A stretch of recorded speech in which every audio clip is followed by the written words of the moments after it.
Halo Jebretim semua, balik lagi di hari Senin. Tandanya PB Ina bakalan balik lagi menemani kalian semua bersama dengan awan mendung yang masih aja meliputi pebulu tangkisan di Indonesia. Yang pastinya kita nggak bahas sendirian hari ini, bakalan ada Cidebi Susanto dan juga Coach Andre Adistia. Oke, kenapa kita bilang awan mendung masih menyelimuti pebulu tangkisan Indonesia? Musim Karena hujan. musim hujan, benar juga. Dan ini udah bulan kedua di tahun 2024, tapi tetap rekor buruk, catatan buruk pun masih dibuat oleh teman-teman dari Indonesia, badminton Indonesia. Ini gimana nih? Sedih. Minggu lalu kalian udah sempat ngebahas ya. Ini bakalan memperjuangkan di sektor tim putra, yang bahkan minggu lalu pun kalian bilang minimal ini di grup harus sapu bersih semua. Tapi Juara grup ya juara grup, jangankan kita masuk semifinal ya, perempat final aja itu masih berat banget kemarin. Dan di penyisian grup pun itu masih kalah melalui Korea melawan Korea melalui babak 3-2 ya akhirnya skor terakhirnya. Ini gimana ini pendapatnya menurut kalian nih? Kemarin udah dibahas minggu lalu sama Ci Yuni juga, udah seru-seruan juga kemarin dibahasnya, udah optimis bakalan panjang ininya rekornya sampai final. Kurang lebih seperti apa? Siapa dulu? Andre dulu deh. Aduh. Ya, dimulai dengan kata haduh. Ya kan lawan Korea ya. Kalau di sektor ganda sebenarnya di ganda pertama Bagas Fikri ya kalah sama Kim Won-ho sama Seo. Ya. Dengan lihat poin itu fight gitu. Kalah 22-20, 26-24 gitu. Ya, secara kelas kan emang ya seimbang. Jadi ya berarti main-mainnya emang all out gitu. Tapi yang saya disayangkan kan Leo Daniel. Leo Daniel kalahnya sama Kim Won-ho. Iya, Kim Won-ho, tapi partnernya kan bukan Song Seung-na, bukan Cho Sok-yu. Ini kan baru lagi Koreanya. Ya disayangin, padahal Leo Daniel kan harusnya bisa dapat poin karena pasangan Korea ini juga yang satunya juga baru diorbitin lah mungkin baru sekarang debut kan. Ya. Baru diorbitin. Terakhir Saud di tunggal ketiga kalahnya sama pemain yang katanya belum ada ranking. Ya secara harusnya kan Saud dipasang, dia pernah final di India, juara di India kemarin Super 100 akhir tahun kemarin. Harusnya lawan yang sebenarnya belum punya ranking, berarti kan secara pengalaman juga kurang kan. Dia bertanding aja maksudnya jarang gitu. Pasti secara mental pemain Koreanya lebih siap. Padahal secara ranking Saud rankingnya lebih di atas. Ya padahal sayang banget gitu. Padahal kalau bisa menang sama Korea, jalannya juga kan pasti jauh lebih berbeda lagi karena belum tentu Cina. Iya, ini ketemu sama Cina ya harus kalah lagi gitu. Oke, kalau Cilebi sendiri gimana nih, Ci?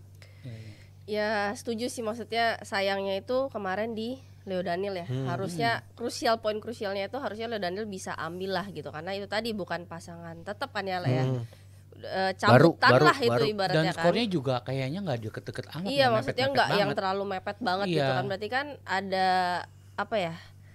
kesalahan banyak dari tim kita dari Indonesia. Entah mentalnya dia ngerasa tegang mungkin, karena kan di atas kertas pasti dia diwajibkan ya harus nyumbang poin. Karena kan kalau kita lihat kan udah kehilangan ada kehilangan di ganda pertama ya, ganda pertama gitu. Tapi kansnya itu kan harusnya dia ini yang bisa ngambil poin. Nah, kayaknya tegang pasti ada, beban pasti ada. Nah, itu yang dimanfaatkan sama pemain Korea nih. Mereka bilang mereka merasa mereka bukan pasangan, nothing tulus gitu kan.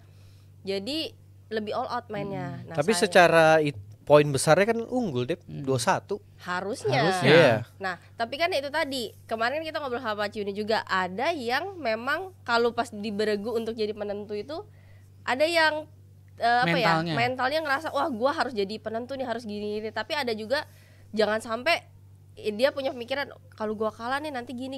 Nah itu kan kadang kita sadar nggak sadar itu itu ada loh di dalam lapangan. Dan kalau untuk sistem beregu tuh pasti ada nih setiap pemain yang punya perasaan kayak gitu. Tapi wajar nggak sih ini buat pemain-pemain kita yang udah worowiri ibaratnya dalam beregu ini masih terbebankan sama mental seperti itu gitu? Harusnya sih enggak, terutama untuk mungkin yang kalau kita lihat di sini kan pemain-pemain gandanya kayak Bagas Fikri sama Leo Daniel bukan ini kemarin sore pemainnya. Mereka bukan pemain yang pelapis jauh di bawah gitu. Mereka juga udah di kelas atas. Harusnya sih udah enggak gitu. Kalau mungkin kita ngomong di tunggal, apalagi mungkin Saud ya di tunggal ketiga dia itu sebagai wajar. penentu, pasti wajar itu ada perasaan kayak gitu. Dia masih junior juga. Beregu pertama mungkin juga. Iya, terus penentu kan, penentu gitu.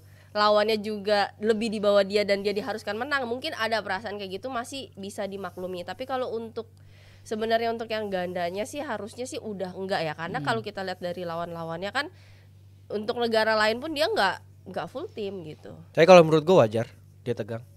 Karena secara di Indonesia kan gak ada turnamen beregu.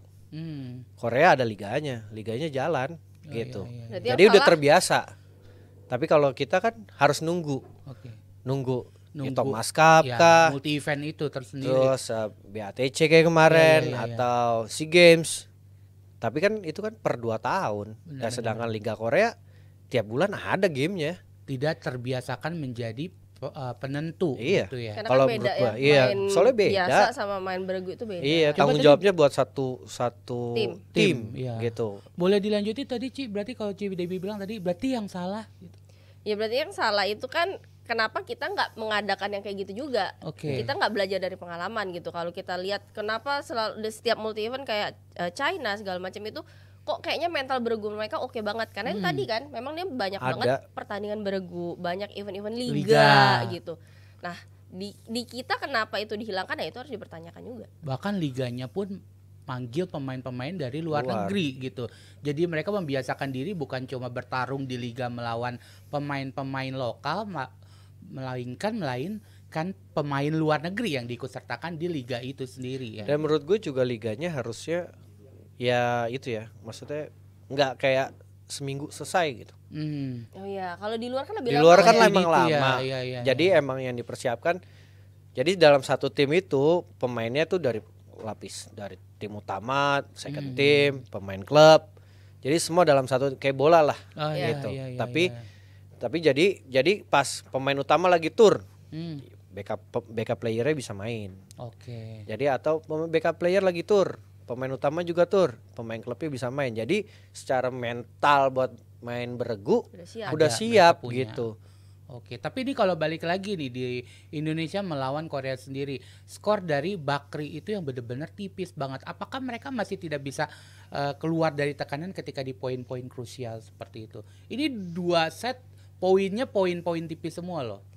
Ya kalau kita lihat dari poin kan memang udah kedua pemain ini udah all out. Terus kita juga lihat lawannya memang oke lah. Nomor 2 sekarang dunia. Iya, dan memang lagi apa ya bisa dibilang prestasinya lagi naik-naiknya juga lah ya. PD juga udah Seo lagi dapet. lagi gila. Terus lagi stabil banget. Bagas Fikri mulai naik tapi nggak sestabil pasangan dari Korea. Nah itu yang mungkin jadi keuntungan juga untuk pasangan Korea di mana saat-saat poin krusial itu ya mereka udah terbiasa gitu kan karena udah lebih biasa gitu untuk menghadapi hal itu. Nah ini adalah kalau bisa dibilang inkonsistensi adalah kunci dari kekalahan pemain Indonesia ya.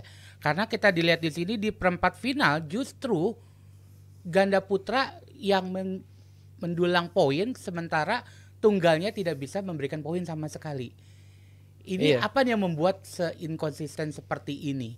Ketika di babak grup sebelumnya para pemain gandanya kalah, terus di babak perempat final mereka bisa ngamuk ibaratnya, dan tetapi justru malah di singlenya malah yang akhirnya jadi nggak bisa nyumbangin poin gitu. Ya kalau di lawan China gitu lawannya He Jiting sama Ren Xiangyu gitu. Maksudnya emang sekelas kan.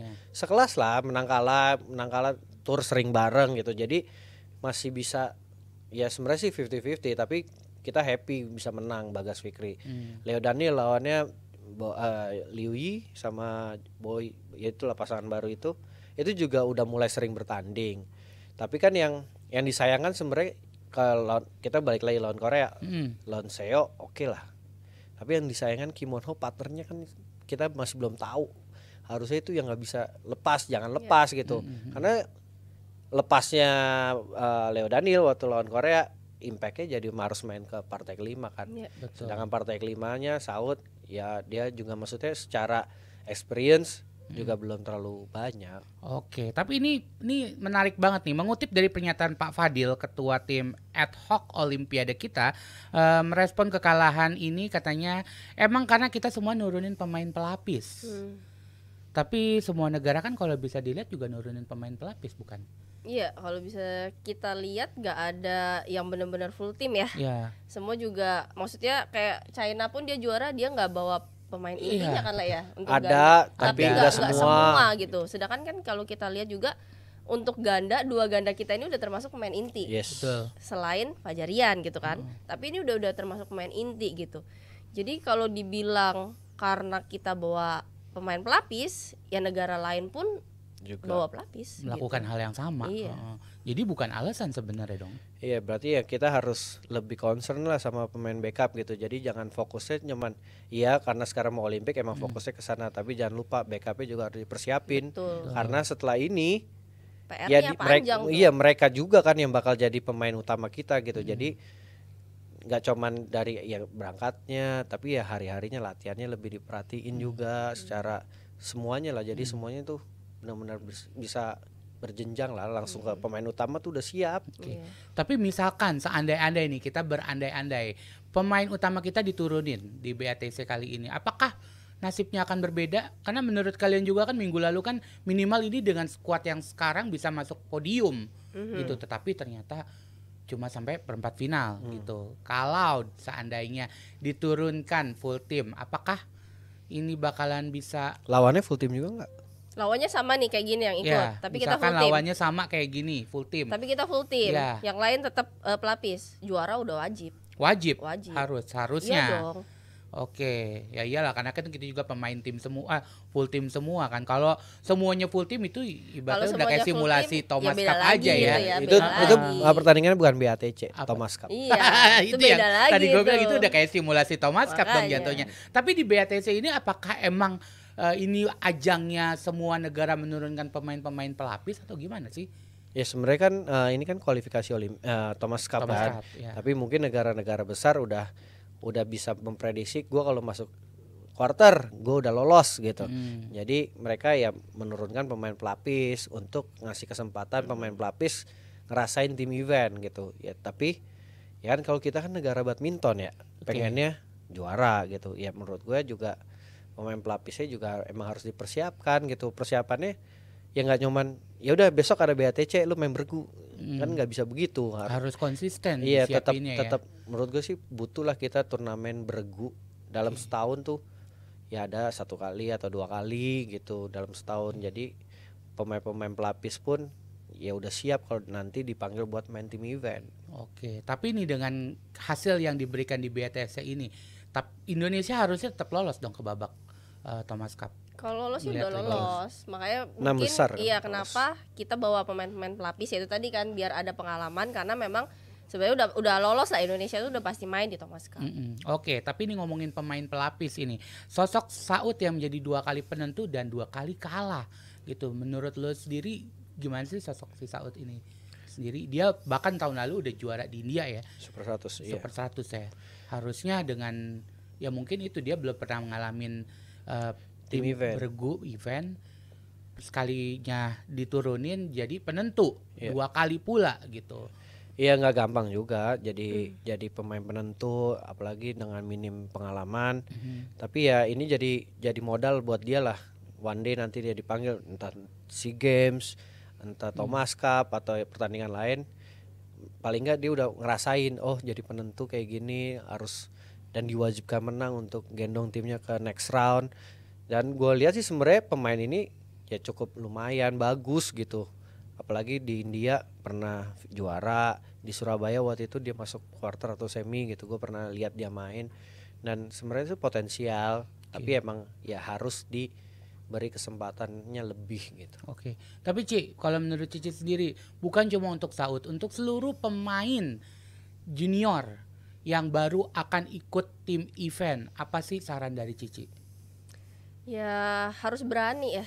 Karena inti dari kita main beregu itu kalau kita mentalnya udah kepikiran, aduh kalau gue jadi penentu kalah gimana, kalau itu susah tuh, karena nggak semua pemain itu cocok untuk bermain di beregu gitu. Jadi kita udah harus punya mental bahwa justru gue nih yang harus jadi pembawa kemenangan buat tim. Gue harus bisa nih nyumbang poin. Jadi pikirannya tuh harus positif terus, sama harus yakin sama diri sendiri. Oke, jadi kurang lebih seperti itu buat teman-teman junior yang nantinya bakalan bergabung di tim event. Dengerin kata petuah dari Cidebi tadi. Dan mungkin buat para pengurus ada baiknya dibuat lagi turnamen-turnamen beregu yang continuity setiap bulannya supaya mentalnya sudah disiapkan untuk pemain-pemain kita. Betul. Tapi kunci kekalahan dari pemain seperti Saud ini sendiri apa nilai menurut lo nilai? Nah, si Saud raketnya harusnya belinya di Rivai Sport, raketnya Astrok 99. Kalau mau beli gimana itu jadinya? Nah, nanti bisa di TikToknya Jebret Media. Oh, kapan? Jam 7 malam kita bakal ada live TikTok bersama Rivai Sport di TikToknya Jebret Media. Wow.